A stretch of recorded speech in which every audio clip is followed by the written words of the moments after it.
The gunshot echoed through the valley like the closing note of a tragic ballad, leaving Laurel Caldwell standing alone in the doorway of her cabin, her husband's blood still warm on the floorboards. That was the day she stopped believing in promises, April 17, 1876, the day Millbrook, Colorado became just another dot on the map where death had paid an unwelcome visit. 3 years passed like a slow-moving river over stones.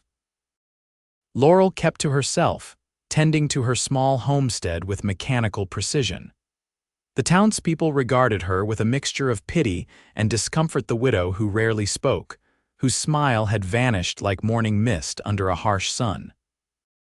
At 32, she was still young, but grief had etched lines around her eyes that made her appear weathered beyond her years. "You should consider remarrying, Mrs. Caldwell," Mayor Thornton's wife told her one Sunday after church. "A woman alone in these parts invites trouble." Laurel merely nodded, her gaze fixed on some distant point beyond the church steeple. She had heard these well-meaning suggestions countless times. They didn't understand that she had died alongside Thomas that day. The only difference was her heart stubbornly continued to beat. Spring came early that year, bringing with it the promise of renewal that Laurel couldn't bring herself to feel. She was repairing her fence when she first saw him, a lone rider approaching from the east, silhouetted against the setting sun. There was something in his posture that caught her attention, not the typical rigid vigilance of men who lived by their wits and their guns, but something more contemplative, as if he were in conversation with the land itself. The stranger dismounted with fluid grace when he reached her property line. His buckskin horse nickered softly as he removed his hat, revealing sun-bleached hair the color of wheat. "Evening, madam," he called, keeping a respectful distance. "Name's Xavier Garrison. My horse threw a shoe about 3 miles back. Town much farther." Laurel straightened, pushing a strand of auburn hair from her face. "Millbrook's another 5 miles west." She gestured toward the setting sun. "You won't make it before dark." Xavier Garrison studied the sky with the practiced eye of a man accustomed to reading nature's signals. "Reckon you're right." His gaze returned to her, clear and direct without being invasive. "Is there somewhere nearby I might set up camp? I won't trespass on your land without permission." Something in his manner, the careful respect in his tone, perhaps made Laurel pause. "There's a stream about 100 yards behind my property, public land, good water." He settled his hat back on his head with a nod of thanks. "Much obliged, Mrs. Caldwell, Laurel Caldwell." "Thank you kindly, Mrs. Caldwell." He began to lead his horse away, then stopped. "That fence post you're setting, it's going to split if you keep hammering there. Wood grains running diagonal." Laurel looked down at the post she'd been struggling with for the better part of an hour. He was right. She could see the telltale signs of an impending split now that he'd pointed it out. "I've got another post," she said stiffly, unwilling to admit she hadn't noticed. Xavier nodded, seeming to understand her pride. "Good evening to you, then." Laurel watched him lead his horse toward the stream, his tall figure gradually fading into the gathering dusk. That night, she dreamed of Thomas for the first time in months, not as he was when he died, but as he had been when they first met, laughing by a river with sunlight dancing in his eyes. Morning came with the smell of coffee drifting through her open window. Laurel rose quickly, reaching for the rifle she kept beside her bed. Outside, Xavier Garrison was crouched by a small fire near her porch, 2 tin cups set out beside him. "Hope I'm not overstepping," he called when he spotted her in the doorway, rifle half raised. "Figured I'd offer some coffee as thanks for the camping spot. Stream water was clean as you said." Laurel lowered the rifle slightly but kept it visible. "Most people don't come back to thank the landowner for pointing out public land." Xavier's smile was slight but genuine. "Most people weren't raised by my mother. She'd tan my hide even now if she knew I'd been ungrateful." He lifted a pot from the fire. "It's good coffee. I trade fair with the Navajo for their beans when I pass through their territory." Against her better judgment, Laurel stepped onto the porch. "You planning to head into town today?" "That depends." He poured the steaming liquid into both cups. "You need any help with that fence before I go?" "I noticed you've got about 20 posts to set." Laurel accepted the coffee but remained standing. "I can manage." "No doubt you can." He sipped from his own cup, seemingly unperturbed by her coolness. "But it'd go faster with 2 sets of hands, and I'm in no particular hurry." She studied him over the rim of her cup. He was older than she'd first thought, perhaps 38 or 40, with lines around his eyes that spoke of years squinting against harsh sun. His clothes were worn but clean, his manner straightforward without being presumptuous. "Why would you offer to help a stranger?" Xavier set his cup down and looked directly at her. "Because someone once helped me when I needed it. Seems right to pass it along." He gestured toward the fence. "Besides, looks like good, honest work. Been on the trail too long." "My hands could use something productive to do." Laurel considered him a moment longer. "1 day's work. I can pay you fair." He shook his head. "No pay necessary. Just a meal at day's end would be welcome." They worked together through the morning, settling into a rhythm that required little conversation. Xavier knew his way around fence building, handling the heavy posts with practiced efficiency. By midday, they had accomplished what would have taken Laurel 3 days on her own. As they paused to drink from the water bucket, Laurel found herself watching his hands, strong, capable hands that moved with deliberate purpose. They reminded her of Thomas's hands, though Thomas had been a blacksmith with broader palms and thicker fingers. "You've done this before," she observed. Xavier nodded. "Worked ranch land in Texas for 8 years. Before that, I was with the cavalry after that." He shrugged. "Been roaming, I suppose. Looking for something, maybe." He wiped his brow with his sleeve. "Or maybe just avoiding something, hard to tell the difference sometimes." The honesty in his answer caught her off guard. It was refreshingly devoid of the platitudes people usually offered. "What brings you to these parts?" she asked as they returned to work. "Heard there might be work with the Ruskin outfit north of here. Their foreman's retiring come fall." Laurel drove a nail into a crossbeam with perhaps more force than necessary. "Jacob Ruskin is a hard man to work for, demands much, pays little." Xavier smiled slightly. "Speaking from experience, my husband did farrier work for him before." She let the sentence hang unfinished between them. Xavier nodded, understanding without requiring elaboration. "I'm sorry for your loss, Mrs. Caldwell." They finished the fence as the sun began its descent. Laurel invited him in for the promised meal, a simple stew with biscuits that she'd prepared while he set the last posts. They ate at her small table, the conversation sparse but not uncomfortable. "You've kept this place up well," Xavier commented, looking around the neat cabin. "It was our dream," Laurel replied, surprising herself with the admission. "Thomas and I came out from Pennsylvania right after we married. He wanted land of our own." "It's good land," Xavier agreed. "Sheltered from the worst of the weather, close to water." "Yes." She found herself staring into her stew. "It was supposed to be the beginning of something."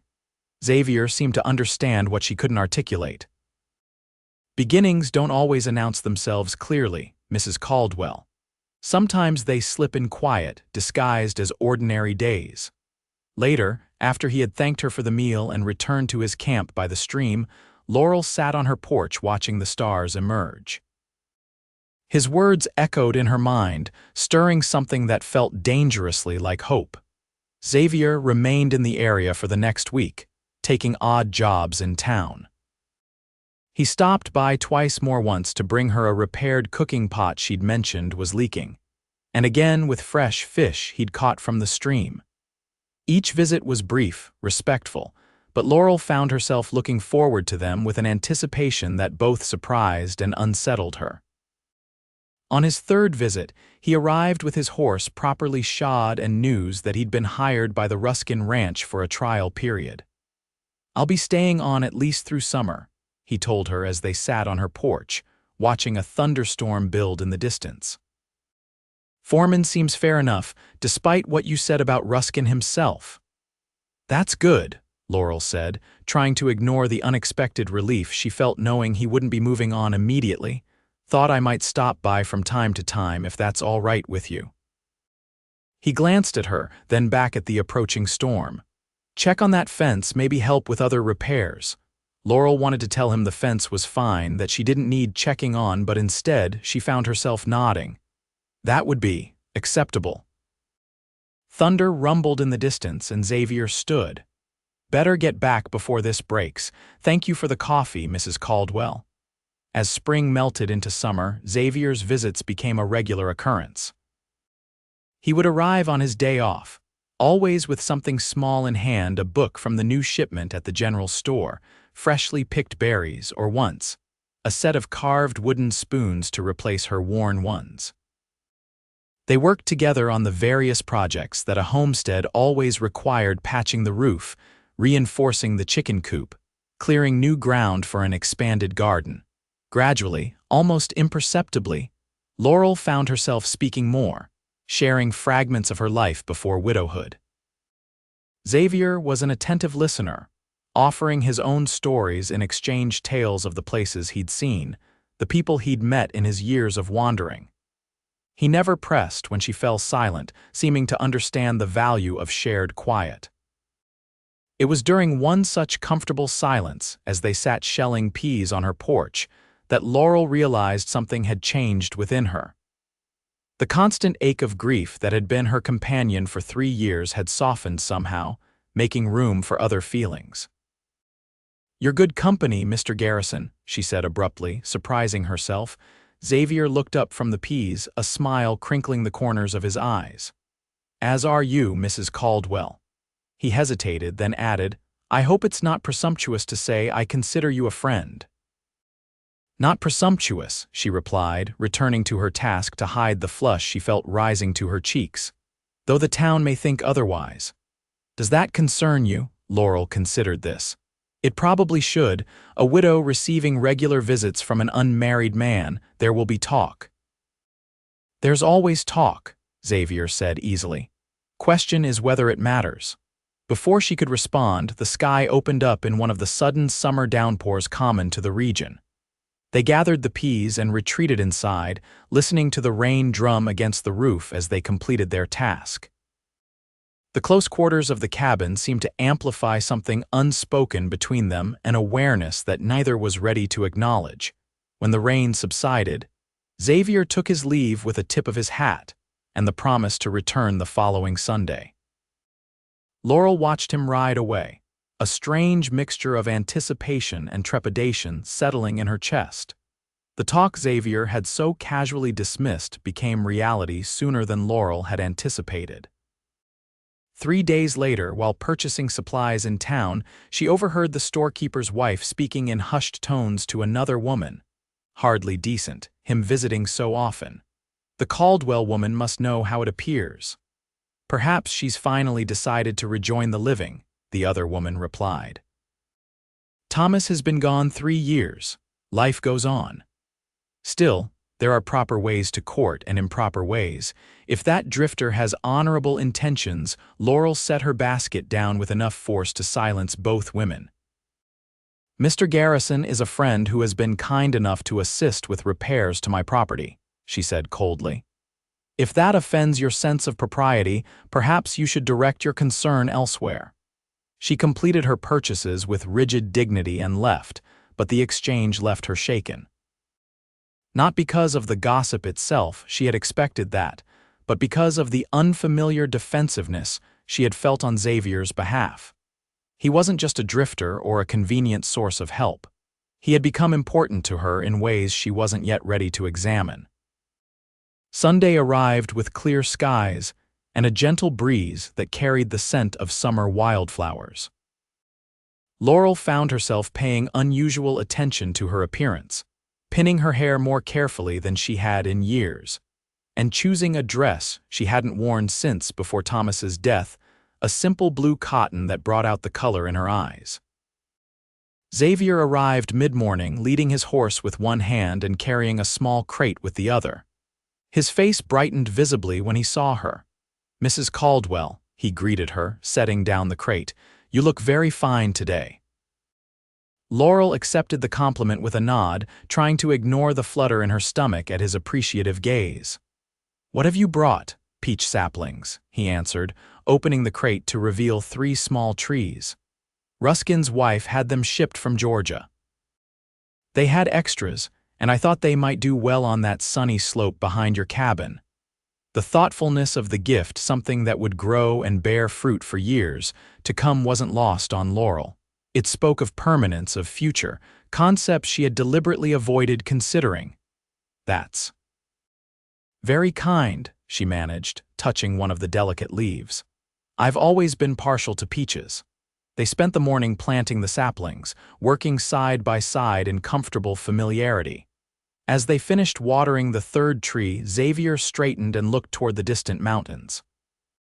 "I've been thinking of settling in these parts," he said casually. "Ruskin mentioned he might sell a parcel of his southern grazing land come fall. It's good territory, connects to the national forest." Laurel felt her heart quicken. "I thought you preferred wandering." "I did for a time." He turned to look at her directly. "But a man gets tired of moving on, starts thinking about putting down roots." The implication hung in the air between them, too significant to be misunderstood. Laurel found herself unable to hold his gaze and looked down at her soil-stained hands. "Roots need tending," she said quietly. "It's not easy work." "No," Xavier agreed, "but worthwhile things rarely are." They walked back to the cabin in silence, each absorbed in their own thoughts. As they washed up at the pump, Xavier suddenly said, "I heard you had some trouble in town." Laurel stiffened. "News travels fast. Small towns," he said with a shrug. "For what it's worth, I'm sorry if my visits have caused difficulties for you." "They haven't," she said firmly. "And I won't let idle gossip dictate who may visit my home." Xavier smiled, his eyes crinkling at the corners in the way that had become endearingly familiar to her. "You're a remarkable woman, Laurel Caldwell." It was the first time he had used her given name, and the intimacy of it sent a warmth spreading through her that had nothing to do with the summer heat. They shared a simple lunch on her porch, watching clouds drift across the sky. As Xavier prepared to leave, he hesitated at the steps. "There's a social at the Grange Hall next Saturday," he said. "Dancing, food, the whole town turns out. I thought perhaps, if you were inclined." The invitation hung incomplete between them. Laurel hadn't attended a social function since Thomas's death, deliberately avoiding the pitying glances and awkward conversations that would inevitably follow. "I don't dance anymore," she said reflexively. Xavier nodded, accepting her refusal without pressing. "Of course.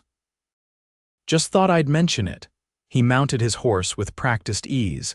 "I'll be by next Sunday if that's still all right." "Yes," Laurel replied, surprising herself with how quickly the affirmation came. "That would be fine." After he departed, Laurel stood on her porch long after his figure had disappeared from view. The thought of the social, of Xavier dancing with other women, perhaps beginning to court someone more willing to step back into life, created a hollow feeling in her chest that she recognized as jealousy. The emotion was so unexpected, so long absent from her emotional landscape, that it took her several moments to identify it. Throughout the week that followed, Laurel found herself thinking of Xavier at odd moments, wondering what he was doing, if he was thinking of her as well. She caught herself humming as she worked in her garden, a habit she had abandoned after Thomas died. At night, she dreamed not of Thomas but of Xavier, of his steady hands and quiet strength, of conversations yet to be had. By Friday, she had made her decision. She spent the afternoon airing out her best dress, a deep green silk that Thomas had bought for her on their 5th anniversary. It still fit, though a bit more loosely than before. She polished her mother's cameo brooch and pinned her hair in a style she hadn't worn in years. Saturday dawned clear and warm. Laurel spent the morning alternating between certainty and doubt, nearly changing her mind a dozen times. But as evening approached, she hitched her mare to the buggy and set out for town, her heart pounding with an emotion that felt suspiciously like anticipation. The Grange Hall was ablaze with lanterns, the sounds of fiddles and laughter spilling out into the twilight. Laurel sat in her buggy for several long minutes, gathering her courage. People were already looking her way, surprise evident on their faces. The widow Caldwell, dressed for a social gathering, it was enough to set tongues wagging for weeks. Finally, drawing a deep breath, she descended from the buggy and made her way to the entrance. The music seemed to falter briefly as she stepped inside, conversations pausing as heads turned in her direction. Then, mercifully, the fiddlers struck up a new tune and the moment passed. She spotted Xavier immediately. He was standing near the refreshment table, deep in conversation with the blacksmith who had taken over Thomas's forge. He wore a clean white shirt with a simple black vest, his usually unruly hair neatly combed.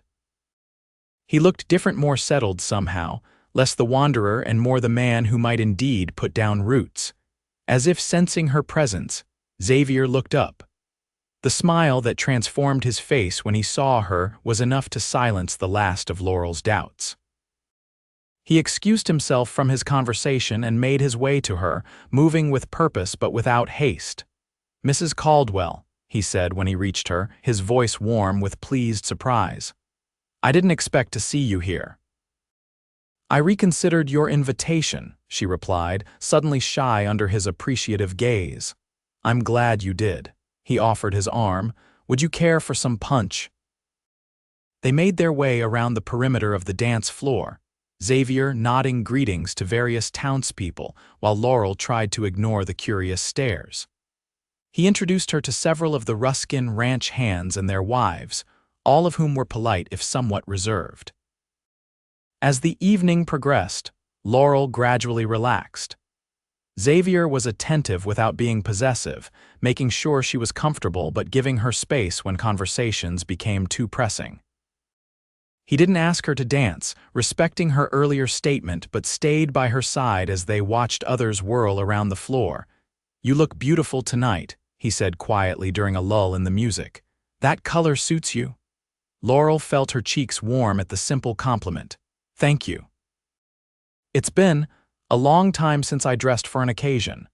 "The town seems pleased to see you here," Xavier observed. "Mrs. Thornton mentioned she's been trying to get you to join the Ladies' Aid Society for years." Laurel smiled slightly. "She has, very persistently, and will you join, that is?" She considered this, watching the dancers form lines for a Virginia reel. "Perhaps. I've been alone for so long. It's strange to contemplate rejoining the world." Xavier's gaze was steady on her profile. "Not alone anymore if you don't wish to be." The statement hung between them, laden with meaning. Before Laurel could respond, the music changed to a slower waltz. Couples moved closer together, the atmosphere in the hall becoming more intimate. "Would you care to step outside for some air?" Xavier suggested, sensing her discomfort with the sudden shift. They walked to the small garden behind the hall, where paper lanterns cast soft pools of light among the flowering bushes. The music drifted through the open windows, muted but still audible. "I've been thinking about what you said," Laurel said after they had walked in silence for several minutes. "About roots needing tending." Xavier waited, giving her time to gather her thoughts. "When Thomas died, I felt like everything we'd built together died with him." She touched a white rose blooming beside the path. "Our dreams, our plans, they all seemed pointless without him, so I stopped dreaming, stopped planning, I just existed." "That's understandable," Xavier said quietly. "Grief has its own timeline." "Yes," she turned to face him directly. "But I've realized something these past few months, since you came." Her voice faltered slightly. "I'm still here, still living, and perhaps it's time I remembered how to do more than just exist."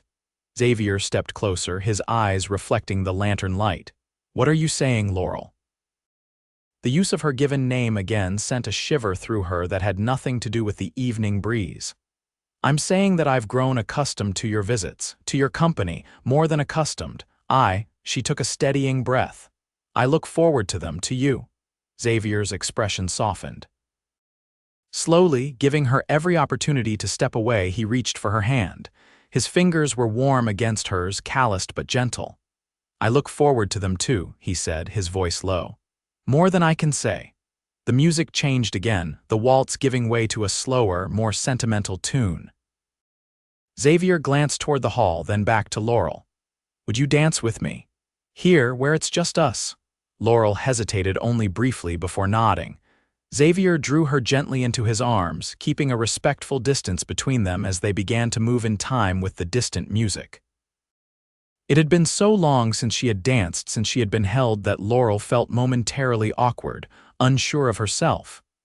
But Xavier led with quiet confidence, his hand steady at her waist, and gradually she relaxed into the rhythm.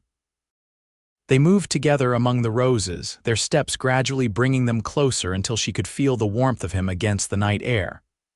"I never expected this," Laurel admitted softly. "When you rode up that day, I never thought." "Nor did I," Xavier replied. "I was just passing through. Looking for work, maybe a place to winter before moving on come spring." His hand tightened slightly on hers. "But then there was you. Broken, withdrawn me," Laurel said with a sad smile. Xavier stopped dancing, though he didn't release her. "Is that how you see yourself, broken?" Laurel met his gaze steadily. "Isn't it what I am, what grief made me?" "No," the certainty in his voice startled her. "Changed, perhaps, wounded, certainly, but not broken." His hand moved from her waist to gently touch her cheek. "Never that." "You can't know that," she whispered, though she didn't pull away from his touch. "You didn't know me before." "I know you now," Xavier said simply. "I see your strength, your resilience, the way you've maintained that homestead alone for 3 years, the way you face each day despite your loss." His thumb brushed lightly over her cheekbone. "That's not brokenness, Laurel, that's courage." The tears came then, unexpected and unstoppable tears she had held back for so long. Xavier drew her against his chest, his arms encircling her with gentle strength as she wept for Thomas, for herself, for the years spent in frozen grief. "I'm sorry," she managed when the storm had passed, embarrassed by her display. "Don't be." Xavier handed her his handkerchief. "Some things need the rain to grow." Laurel wiped her eyes, finding an unexpected sense of lightness in the wake of her tears. "You have a way with words, Xavier Garrison. Only with you," he said softly. "Only when they matter." They stood together in the garden, the sounds of the social continuing in the background, but it felt as if they existed in a world apart. Laurel looked up at Xavier, at this man who had appeared in her life so unexpectedly and become so essential to it. "I'm afraid," she admitted. "Of feeling again, of caring for someone who might leave." "I understand fear," Xavier replied. "I've spent years running from it, from attachments, from the possibility of loss." He took her hands in his. "But I'm tired of running, Laurel. I want to stay here with you if you'll have me." "As what?" she asked, needing the clarity of words. "As whatever you'll allow, friend, companion." He hesitated, then continued with quiet conviction. "Husband eventually, if that's where this leads us." The word hung in the air between them, freighted with meaning. Laurel thought of Thomas, of the love they had shared, the dreams they had built. And for the first time, remembering him didn't bring only pain. There was gratitude, too, for the years they'd had together, for the capacity to love that he had awakened in her. "I don't know if I'm ready for that yet," she said honestly. "I'm not asking for promises tonight," Xavier assured her, "just possibility. Time to see where this path might lead us." Laurel looked into his eyes, steady, patient eyes that had seen their share of hardship but remained kind, and found herself nodding. "Yes," she said softly. "I think I would like that." Xavier's smile was like sunrise breaking over the mountains. Slowly, giving her every opportunity to pull away, he lowered his head and kissed her. It was gentle, almost reverent, a promise rather than a demand, and Laurel found herself responding with a tentative warmth that surprised her. When they parted, Xavier rested his forehead against hers for a moment. "Thank you," he said simply. They returned to the social hand in hand, aware of but unconcerned by the curious glances that followed them. The evening passed in a blur of conversation and cautious joy, and when Xavier escorted her to her buggy at the end of the night, Laurel found herself reluctant for the evening to end. "I'll see you tomorrow," she asked as he helped her up to the seat. Yes, Xavier promised. And the day after, if you wish. I do wish it, Laurel said, finding the courage to be direct. He squeezed her hand once more before stepping back. Then I'll be there. Laurel drove home under a canopy of stars, her heart lighter than it had been in years. The cabin that had seemed so empty for so long now felt full of possibility as she prepared for bed. That night, she dreamed of peach blossoms and dancing, of strong hands and gentle eyes. And when she woke, the first thing she saw was sunlight streaming through her window, illuminating the dusty corner where Thomas's hat still hung not as a shrine to grief, but as a memory of love that had shaped her into the woman who now found herself ready, finally, to embrace life again. Xavier arrived as promised the next day, and the next, and the days that followed. Summer gave way to autumn, and with the changing leaves came changes in Laurel herself. She joined the Ladies' Aid Society, began attending church regularly again, opened her home to friends. The town gradually adjusted to seeing her and Xavier together, their initial gossip giving way to acceptance and eventually approval. In October, Xavier purchased the land he had spoken of from Ruskin. It was good property, with a clear creek and sheltered valleys perfect for raising horses, Xavier's long-held dream. The parcel adjoined Laurel's homestead to the east, and together they planned improvements that would benefit both properties. The day before Thanksgiving, with the first snow dusting the distant peaks, Xavier asked Laurel to marry him. They were planting bulbs along her front walkway, daffodils and tulips, that would bloom in spring when he knelt in the freshly turned earth, and offered her a simple gold band that had belonged to his grandmother. I know it hasn't been a year yet, he said, his voice steady despite the emotion in his eyes. And if you need more time, I'll wait, but I love you, Laurel Caldwell. I want to build a life with you, here on this land we both love. Laurel looked at the man before her, this man who had waited so patiently, who had seen her strength when she could only see her brokenness. She thought of Thomas, briefly, and felt a certainty that he would approve of this new beginning. I don't need more time, she said, reaching out to touch Xavier's weathered face. I love you too. Yes, I will marry you. They were wed on Christmas Eve in the small church in Millbrook, snow falling gently outside the windows as they spoke their vows.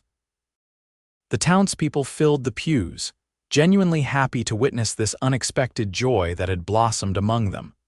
Later, as they danced alone in their cabin, Xavier held her close and whispered, "Do you remember what you said to me that night at the social, about being broken?" Laurel nodded against his shoulder, remembering her tears in the lantern-lit garden. I should have told you then what I believed, Xavier continued, his voice soft in her ear. That sometimes the things that break us also remake us into something different, yes, but not lesser. He drew back to look into her eyes. You were never broken to me, Laurel, just beautifully remade. In the years that followed, as their life together unfolded, as the peach trees bore their first sweet fruit, as the sound of children's laughter eventually filled their expanded home, as they weathered the inevitable storms that life brings, Laurel often thought of that moment. Of how love had found her when she least expected it, how it had gently awakened her to possibility again. And on warm summer evenings, when they sat together on their porch watching the sunset paint the distant mountains, she would sometimes take Xavier's hand and whisper, "Thank you for seeing me whole when I couldn't see it myself." To which he would always reply, with the same steadfast certainty that had drawn her to him from the beginning, "Not broken, never to me."